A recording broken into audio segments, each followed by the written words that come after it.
یو سپینګیري سړي پر خپل زوی باندې په محکمه کې عریضه کړې وه. قاضي چې کله عریضه ولیده حق حیران پاتې شو او ترې وپوښته چې په زوی دې ولې عریضه کړې ده. سپینګیري پلار په ځواب کې وویل زه د خپل زوی نه د هغې د وسې برابر خپل میاشتنی مصرف غواړم. قاضي په ځواب کې وویل دا خو ستاسې پر خپل زوی باندې حق دی، نورو دلایلو ته پکې ضرورت نشته.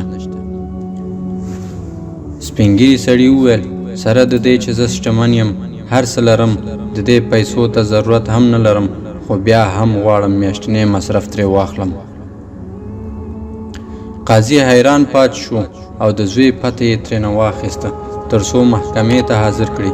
چې کله زوی یې محکمې ته حاضر شو قاضي پوښتنه ترېنه وکړه چې دا ستا پلار دی؟ هغه ورته وویل هو. قاضي وویل پلار دې پر تا عریضه کړې ده چې تاسې به د خپل وس برابر د 2 میاشتنی مصرف ورکوئ. زوی یې په حیرانتیا سره ځواب ورکړ چې پلار مې له ما څخه زیاته شتمن دی، هغه زما پیسو ته هیڅ اړتیا نه لري. قاضي وویل ستا د پلار غوښتنه ده او هغه په خپله غوښتنه کې په حقه دی، تاسې یې باید عملي کړئ. سپینګیري وویل قاضي صاحب که تاسې په دې د میاشتې 1 افغانۍ مصرف کېږدې زه به خوشحاله شم، خو په دې شرط چې دا 1 افغانۍ به په خپل وخت بغیر له کومه ځنډه ورکوي. قاضي وویل همداسې به کېږي، دا ستاسې حق دی. وروسته بیا قاضي حکم وکړ پلانکی د پلانکي زوی د میاشتې 1 افغانۍ پر خپل وخت بغیر له کوم ځنډه درکوي.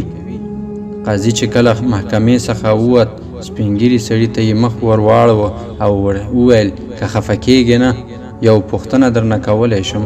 سره له دې چې ډېر مالداره یې، هر څه لرې، ولې مو پر خپل زوی عریضه وکړه او دومره کمې پیسې مو ترې وغوښتې؟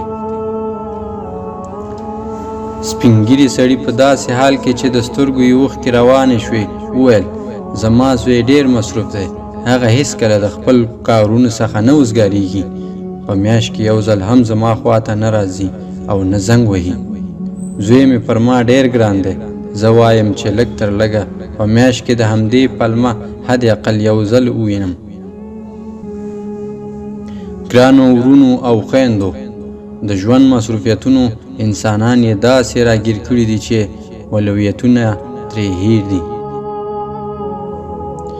خو بیا هم که هر څومره مصروفه یې والدینو سره کښېنې، خبرې یې واورې، په مینه او محبت ورسره چلن وکړي، په دې سره هغوی ځوانیږي، د قوت احساس کوي او تر ټولو مهم چې د الله جل جلاله د خوښۍ سبب ګرځي. السلام علیکم ورحمت الله وبرکاته.